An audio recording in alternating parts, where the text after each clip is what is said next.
So this session is called Southeast Asia Creative Economy on the Move. And this is about festival and cultural platforms that play a crucial role in this growth, serving as vital spaces for artistic expression, cultural exchange, and economic development. However, the potential of these festivals and platforms can be further realized with more substantial support from stakeholders, including governments, private sector entities, and international organizations.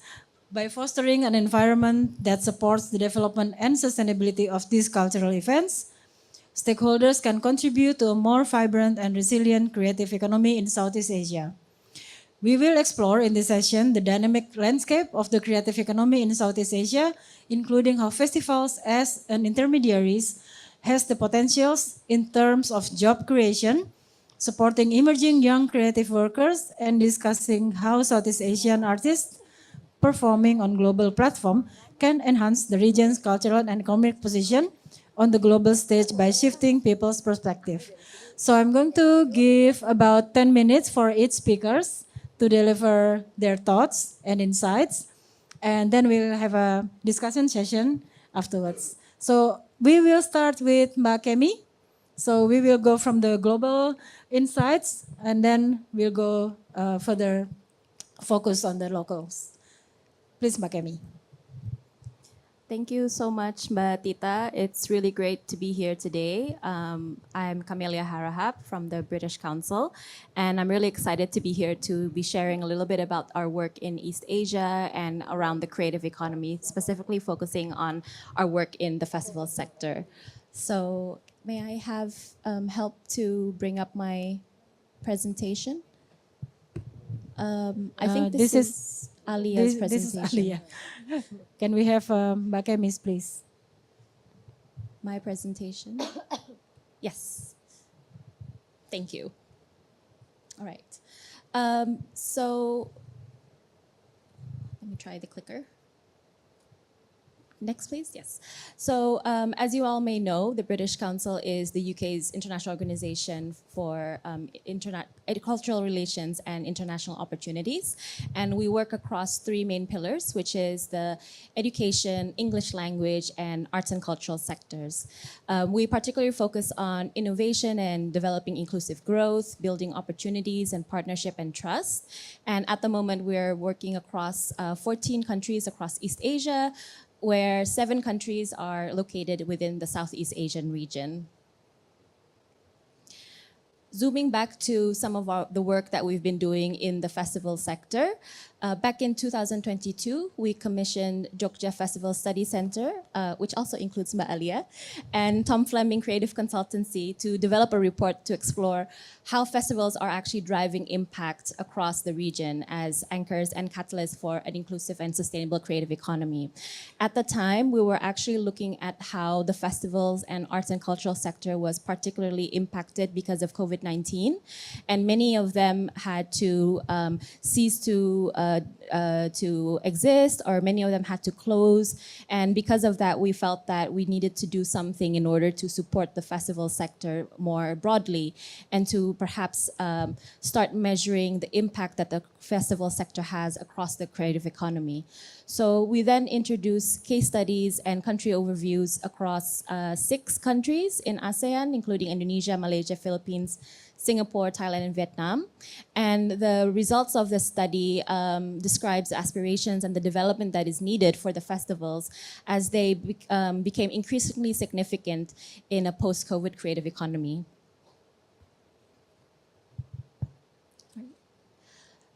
So this is just some of the kind of overview of highlights of what the research had brought us. And as you can see, in each country, the festivals sector plays a really integral role. So I'm going to be zooming in a little bit more into the country data and information that we received. In general, we saw that festivals had a very pivotal role in the development of the creative economy because they connect to heritage, they're vital platforms for talent development. They generate cultural narratives and creative content. They are also central to the formation of creative enterprise and business development. And they also provide safe spaces for people to have diverse creative expressions. They're also a platform for innovation, providing on multiple influences, embracing technology. They support local communities, as well as they offer a very urgent sense of activism and impact-facing agenda, which is very vital for our times. So going even deeper into the countries overviews, and I'm very sorry for providing so much data, especially after a very heavy lunch, but hopefully you can catch up with me. But I'll try to go through this very quickly. For instance, in Indonesia, we found that festivals were quite interesting because they're mostly initiated by young people. And this is perhaps also because of Indonesia's very young demographic. But we also saw that in the festival sector, contemporary music actually makes up one of the largest genres of festivals, followed by sectors like traditional music, dance, interdisciplinary arts, and theater. However, crafts and design is actually relatively small. And this is actually in contrast to the fact that in Indonesia, the craft and design sector is one of the biggest contributors to the creative economy. So this is quite an interesting finding. But we also saw that many festivals are relatively new and only around very small, 31% is over 10 years. So the question about sustainability also remains. But we also found that there's a very big area of development needed, particularly on management, leadership, production, and things like that, while things like branding, IP, and stakeholder management is less needed as a priority at the moment. In Malaysia, for instance, there's actually many impact-facing festivals, which seek to use festivals as a way to raise more awareness about social and environmental issues, as well as nurturing opportunities for indigenous and diverse talents. So inclusivity and diversity amongst performers and audiences is also a real key for festivals in Malaysia. And going on deeper about the diversity angle, about 80% of the leadership in festivals in Malaysia are females. So they actually go across not just leadership, but also management and production roles, as well as ethnic and religious diversity is also a primary focus. In the development areas, they also talk about audience development, especially how to garner more interest from young people and students. Cultural capacity and developing the creative economy, as well as tolerance and inclusion, is also a primary theme for their development. Whereas in the Philippines, the festival sector is also increasingly impact phasing, and it's also underpinned by very progressive social and environmental values. Also, they're quite youthful, so 80% of their audiences are of very young ages, up to 20 to 35 years old, and 40% of the festivals are also newly established festivals. So it's vitality, but also fragility. And then festivals tend to be led by a small team. About 50% of them are running on small teams, smaller than 5 people, and 60% of them are part-time staff with over 20 people. So this means that the employment sector within the festival sector is actually quite fragile. And the areas where they need more development include strategic partnerships, audience development, as well as talking about financial sustainability. In Vietnam, we found that there actually isn't a truly independent festival sector. So it's more of a blended business model, which is working together with government sectors. But they are demonstrating a very big commitment to local development, especially on talent. And many of them actually rely on a kind of open call system so that they can program more diverse and new content into their festivals, whereas 60% of them, 66% depend on in-house production and curatorial teams. When communicating with government and public stakeholders, 80% of the festivals focus on the value of cultural capacity and economic development, and they also see business planning, leadership, capacity building, and financial sustainability as areas for development.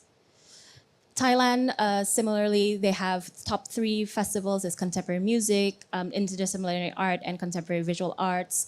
But these festivals either receive government support initiatives, incentives, or also organized by major entertainment industry agencies. So independently led festivals are also quite rare. But in the last 5 years, about 55% of the festivals are actually developed in line with the government policy on the creative economy. And most of the festivals are actually quite small scaled, focusing on audiences less than 5,000 people. And then lastly, in Singapore, festivals are actually largely focusing on interdisciplinary arts festivals. After that, dance, and then contemporary music, and also tech festivals. But what is quite interesting in Singapore is actually talking about venues, because this is where venues are actually mostly government-owned venues, because space is quite a rare commodity in Singapore, and that's why festivals and these events primarily use subsidized space to deliver their activities.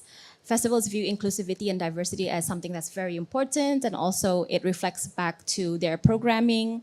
And they also are very keen on providing accessibility, so making sure that it's accessible for people with disabilities to attend the festivals. So moving on from the data that I've shared, I also just wanted to also highlight some of the opportunities that British Council has for working with festivals. And we currently have a upcoming opportunity, which is the Connections Through Culture grants. So this is a grant scheme that we are offering to support UK and Southeast Asian collaborations in the arts sector. And the deadline is going to be in September. So this is also an opportunity for many creative practitioners. Furthermore, we have a biennales and festivals opportunity as well, in case anybody who is working within this area of biennales and festivals are keen to access funding to be able to support bringing over UK talent into their festivals. And these are some of the other opportunities that we have in international delegation program, as well as digital showcasing. So going back to the earlier part of the session this morning, we mentioned about the ASEAN UK Advancing Creative Economy program that British Council is delivering with co-funding from the UK Foreign Commonwealth and Development Office, as well as in partnership with ASEAN Secretariat. And within this program, we are very much zooming in on the topic of festivals as well. Sorry. As mentioned earlier, within the kind of area of festivals, we'll be highlighting an opportunity focusing on hybrid training for festival managers, as well as supporting festival managers to also connect with the UK sector through delegation programs. And then we will also be looking at topping up some of the data that we have already done through the research back in 2022 with a newer ASEAN festival sector mapping report. And lastly, I also wanted to highlight one of the other activities that we've already done within the festival sector, which is through the ASEAN UK Music Festival delegation that we ran back in May 2024, which is a 10-day curated visit to Wrexham, Cardiff, London, and Brighton, where 9 selected delegates from 6 ASEAN countries attended 2 UK music festivals, namely Focus Wales and The Great Escape. I believe one of the delegates is here right now. His name is also Kuku from Indonesia. Kuku, if you're around, maybe you make yourself, oh, there he is in the back. Maybe you can share some of your experiences later. But this was a really unique opportunity for music festival practitioners in order for them to be able to connect with the UK music sector, not only to see exciting and innovative UK artistic work, but also to really develop that peer-to-peer network and build an opportunity to explore future collaborations between ASEAN with the UK. So I think I'll stop here, and I'll be really looking forward to the conversation later on. Thank you, Mbak Kemi. I should have introduced her first. Camelia Harahap. Applause, please. She's the head of Creative Economy East Asia at the British Council, leading the ASEAN UK Advancing Creative Economy program. She joined the British Council in 2011, focusing on creative enterprise in fashion, design, and music, and led the UK Indonesia 2016-2018 program. Camelia co-founded a fashion consultancy, Kasane and KMK, and previously worked as a journalist. She holds a master's in international business from Monash University and serves on Monash University's industry advisory panel. So Mbak Kemi has delivered a lot of interesting information and more opportunities for festival practitioners to also try to apply as well later. And next we move on to Mbak Alia Swastika. So Mbak Alia here she's the director of the Jogja Biennale Foundation, where she oversees one of Indonesia's most prestigious contemporary art events. With extensive experience in curating and managing art exhibitions, Alia has significantly contributed to the promotion of contemporary art in Indonesia and Southeast Asian region to global art scene. Her leadership at the Jogja Biennale Foundation highlights her commitment to supporting artists and advancing the cultural landscape. Mbak Alia, please. Thank you so much, Mbak Tita, for the introduction, and good afternoon, everyone. Thank you so much for the invitation and opportunity to share with you and everyone from the creative economic sector here. As you see, this is the title of my presentation is Learning from Jogja and Sharjah Art Biennales, and you see how I involve quite often with the organizations of different biennales in different countries. So maybe I can call myself as a biennale addicted. And then I will tell you how the biennale for me is really important event or platform for us to learn about history, about cultural activism, and how to connect with different cultures. Next, sorry. Benar kan?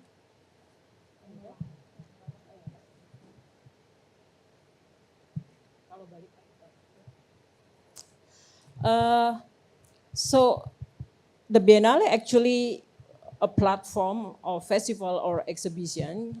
In many cases, it's used in different ways. But in the last 30 years, maybe then the concept or the notion of Biennale mostly being related to visual art sector.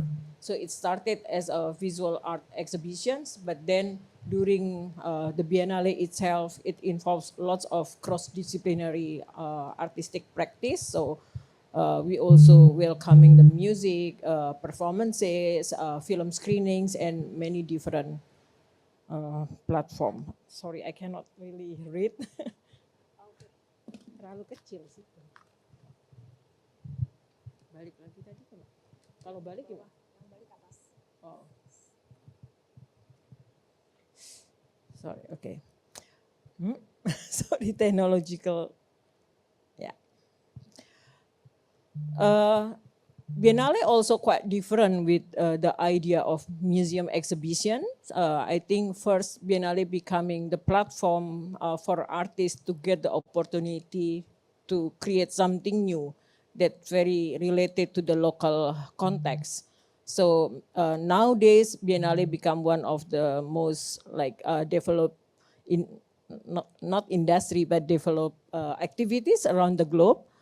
In the International Biennial Association, which I'm also part of the founding directors. At least we know that there are more than 400 biennales around the world that developed mostly in the last 10 to 15 years. And it sees also how the cities in Asia, most of the time also see the importance of Biennale as a platform to create more awareness for the people, for the urban society to be involved in the cultural diversity and to be part of international art dialogues. So I think it is important to emphasize the context or the rules of Biennale as a creative social space where, as I mentioned, because many of the artists really got the opportunity to create new commission work, this is the difference with the museum. So usually the museum, they show something from the collections or maybe buying from art fairs or galleries and not really giving the possibility for artists, not really giving the opportunity for artists to create new work that is really relevant with the context of today, like being here and now. So the Biennale then plays the role to connect the artists with the local context. So for example, when we have the Jogja Biennial, and then we invite artists from different part of the world, and then they created something that related also to Jogja. So this connection between the local context and the international perspective sometimes that makes Biennale very interesting, because it creates something new that is really based on the relationship between artists and the local communities. So, and the second one, Biennale, most of the time also becoming the platform for solidarity, because many of the artists that invited in the Biennale, they tend to find something that is not really in the mainstream area. So the artists in the Biennale looking for the possibility to create platform for the voiceless or the marginalized communities, or the people who usually do not really have access to be into the like quite specific art exhibition. And then the Biennale also celebrating the diversity of culture and art practices, and to pass artistic embodiment to new generations. I think the idea of Biennale as international art events in many cities around the globe today really give the opportunity for different generations to meet and learning from each other. And that's also, I mentioned before, I become Biennale addictive. I'm addicted to Biennale because of this reason as well, because everywhere you go, you really learn from a new story, a new narrative from different contexts that being told by artists in a very experimental way. So I'm working in the Biennale Jogja Foundation now almost like 12 years, being involved there. And since it was one of the oldest Biennale in Indonesia. It was founded in 1988, but started as more like local exhibition, only invited artists from Jogja at that time. But then in 2010, the Biennale expanded and institutionalized within the Biennale Jogja Foundation. And we started a new mission to be like the first institutional international exhibition in Indonesia. So we understand that in that time we didn't really have a lot of support from the government and in different institutions. So to be able to manage managing international biennales, we have to rethink of what is the idea of internationalism or the idea of being global. So that's why then we introduced this series called Equator, where we work mostly with countries in the equator area. So within 10 years, started in 2010, 2011, and then until 2021, we work with India, we work with our Arab countries, we work with Nigeria, we work with Brazil, Southeast Asia, and the Equator series was concluded with our cooperations with Oceania countries. Then in the last 2 years, I was involved in the Sharjah Biennial. It's one of the biggest art international events in United Arab Emirates, where also very much encourage the artists to create like different collaborations and also rethinking about marginalized contexts in the global art world. But yeah, it's quite interesting because maybe Sharjah is one of the most well-funded biennale in the world, while I'm also working in the Biennale Jogja with a very limited funding. So it's very interesting to learn from two different contrast situations, quite from one extreme to another. But from these two experience working with Sarja and Jogja Biennial, especially in the Equator series, we also think how important it is when we talk about Global South, which is in Mbak Tita presentation also emphasized a lot on the role of Indonesia in the context of creative economy in the Global South, how we use Biennale also platform to learn and develop new tools and methodologies of rethinking our geopolitical context. So in the Equator, we learn how usually we somehow using a lot of Western concept, rethinking about the geopolitical context. For example, we call Middle East, but actually from Indonesia, it's not Middle East because it's the west of, like the west part of our context. So Middle East was developed by the US. Of course, like historically, it was during the Cold War period, then we start to call this region as Middle East. So the Equator series somehow give us the opportunity to critically reflect our relationship with different part of the world and trying to use like different language and methodologies that not only brought by the West, but somehow more relevant to our context. So for example, also Pacific, we don't use the term Asia Pacific anymore, but we use the term Oceania for the same reason that the Pacific was developed by the American scholars at that time. And we discussed a lot with the community in the Pacific region, and then they mentioned that they prefer to call themselves as Oceanian context rather than Pacific. So I think that's something that is very critical for Biennale is you always somehow create like critical reflection of what all the concept that mostly being taken for granted. And the second one, it is important for us in the Biennale context to always think about the space. While museum always offering the possibility of artists working in ideal white cube context, in a nice architecture brought by like very like superstar architects most of the time. The Biennale tend to have the experimental methods in finding the space. So for example, this is in Jogja, we found very old houses that abandoned more than 15 years. And then the artists wanted to use this exhibition space. And then in the right side is the open space in the Sarja Art Heritage area, where we create like more open video installation there, so people can only see during the night.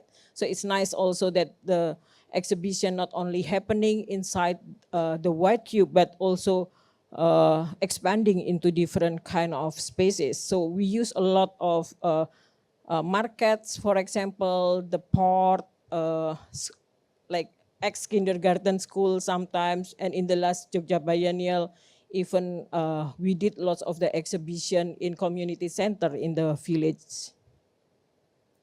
So this is some example of how the Biennale also create different kind of experimental aesthetic. The one in the up left is actually exhibition artworks collaboration of Indonesian artists and Nigerian artists that critically thinking about the extractive industry of oil mining that in Nigeria during the 1990s was really known as one of the biggest oil producer in Africa, and they become quite successful in economy for that reason. But then in the last 90s, then all the oils, because of the mismanagement, then they don't really have the industry anymore, while many of the land and the soil was damaged already because of the extractive practice before. So there are lots of stories and the narrative that never really being exposed in the mainstream media, and we introduce all those narratives to the Indonesian or Jogja audience. And then I think it's important also to underline the feminization's knowledge and histories.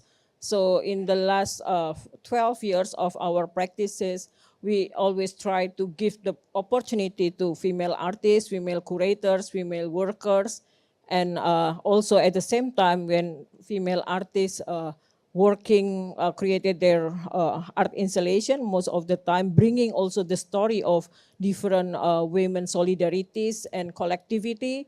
So for example, this is the work of Muslimah Collective from Patani in the south of Thailand, where they came to Jogja and did residency for 2 months in Jogja and then created this batik story that somehow also longing for the idea of peace and reconciliation, because Patani was really much traumatized by the conflict, military conflict in the border between Thailand and Malay.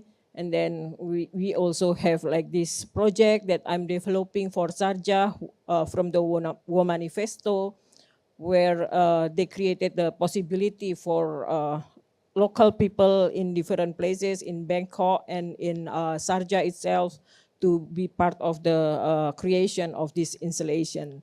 So many of the story from these female artists at the same time also becoming the way for art biennales to recreate a narrative in our society on how women having important roles in terms of practicing art and also thinking about the future of our society. Yeah, this is the project by Monica Hapsari, also done with the women in the Panggung Harjo village in Jogja. This is their performance using the Gejok Lesung. Yeah, I think and I end up here. Thank you.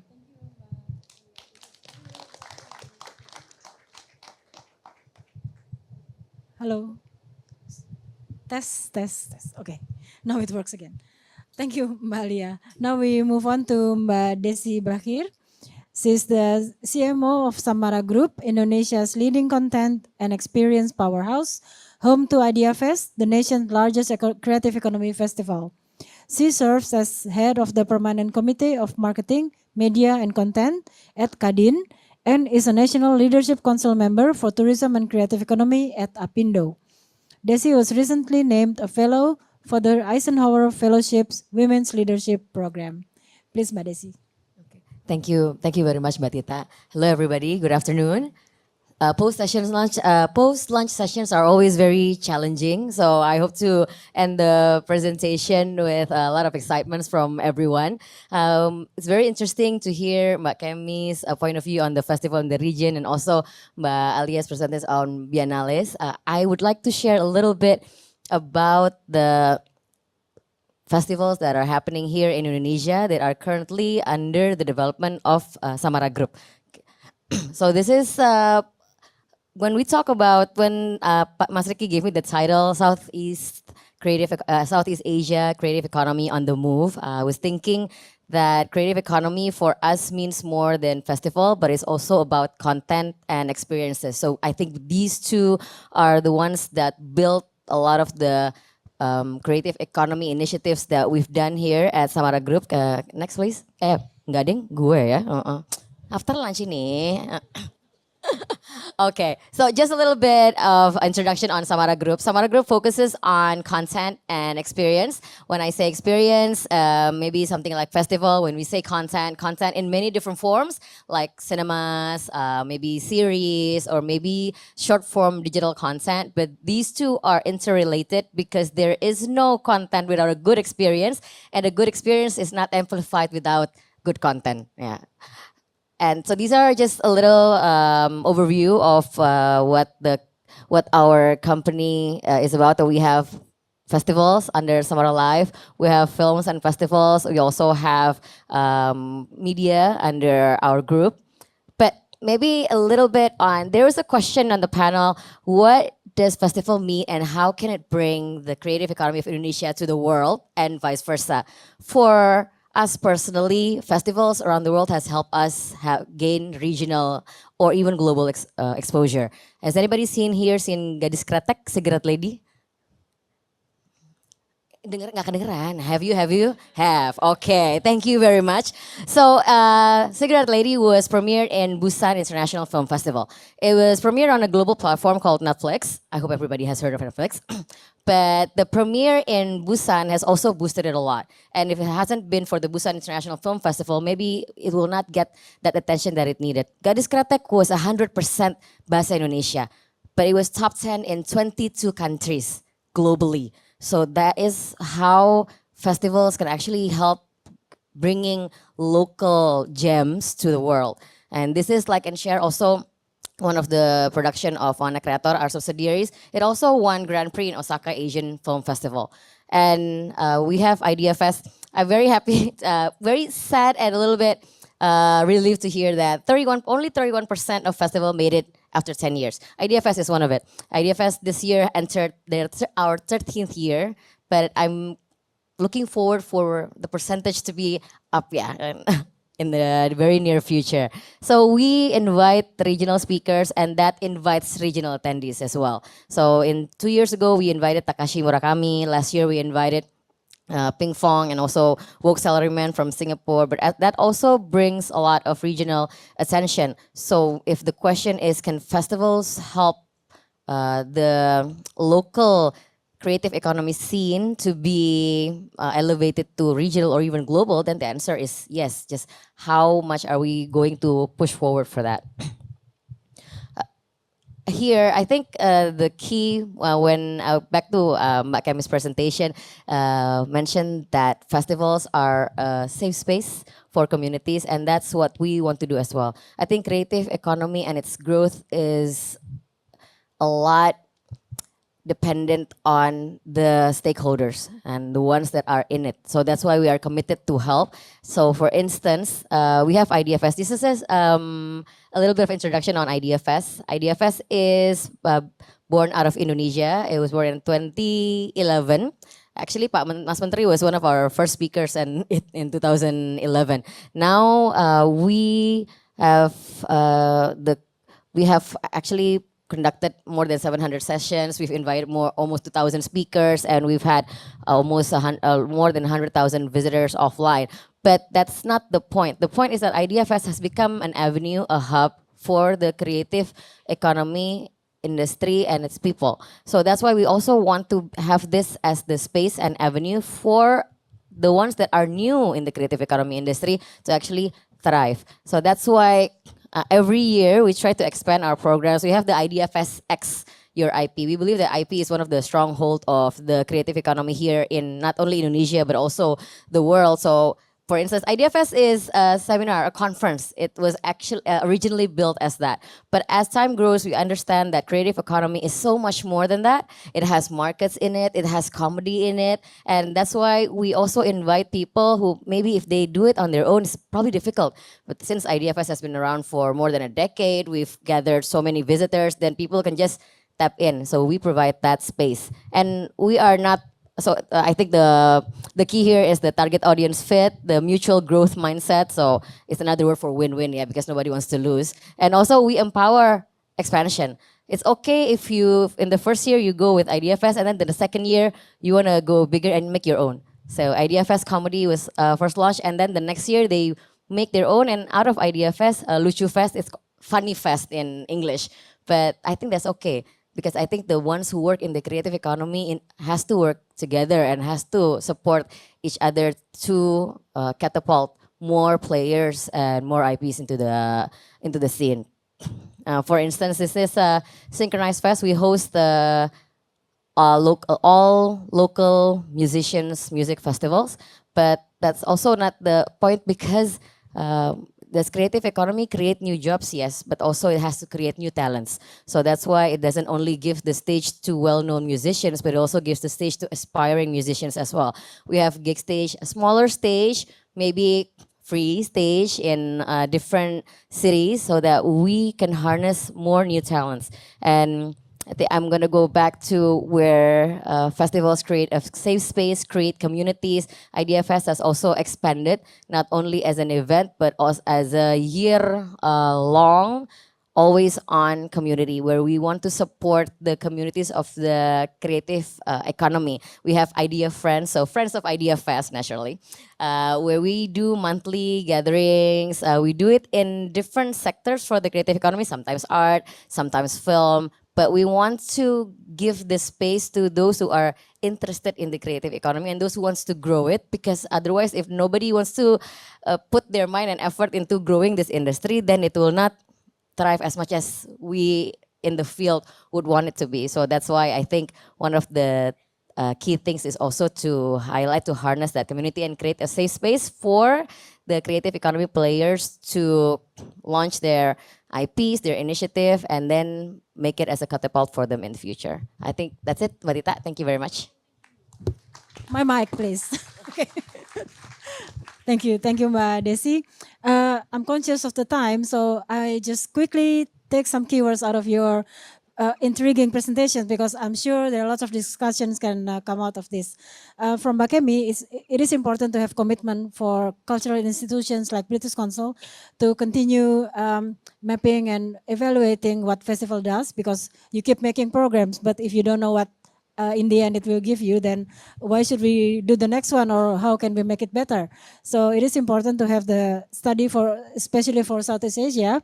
And you know, we are a region of that's not easy to get data from, and it's very diverse. So what can you measure?